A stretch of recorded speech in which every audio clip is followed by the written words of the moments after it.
Hello guys, so for today's vlog, ayan, ginawa ko talaga tong video na to guys kasi first time namin dumaan dito sa highway ng Commonwealth papuntang Circle ng Quezon City, and then mag-turn right kami papuntang Quezon Avenue. So yan guys, medyo ako sobrang kabado ako dito kasi syempre nasanay kasi kami na pabalik-balik lang sa bandang Batasan, tapos Marikina, Antipolo. So actually nag highway naman na yung anak ko sa Sumulong Highway, sa Marcos Highway, pero mas nasanay kasi kami doon so ngayon ito talagang grabe yung kabak kasi ang bibilis ng mga ng mga bus, tapos yung magbubusina sila ng napakalakas, talagang kontas ng kabak ko dito parang nasubrahan na ako sa kakape kahit mainit na panahon.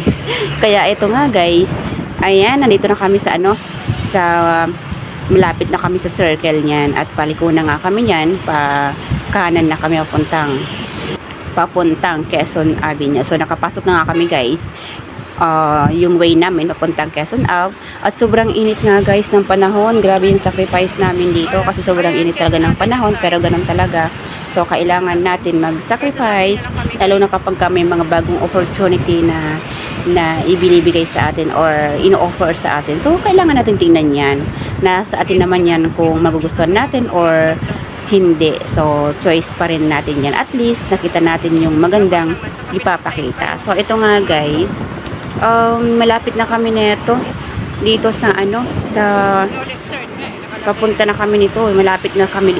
Actually Quezon Avenue na to guys, kaya nga lang mag-U-turn kami dito kasi nagkamali kami ng ng pin doon sa Google, sa maps namin. So doon kami sa kabila, and yun na nga, mabuti ka mo hindi kami naka-U-turn doon sa kabilang side kasi may nanguhuli, at nagtanong-tanong nga kami guys. Kaya talaga napaka importante yung dapat mapagtanong din tayo sa kapwa driver natin. So ito nga, nakita na namin nasa dulo na guys, sa puntang Quiapo na to actually yung U-turn.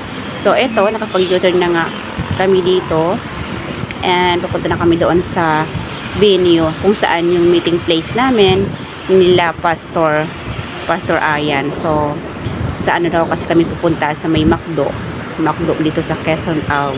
Napaka napaka risky din mag-drive guys, lalo na kung ang dala ay motor. So yung anak ko guys na dalaga, kasi yung driver ko ngayon. Actually nakarating na kami guys dito sa venue.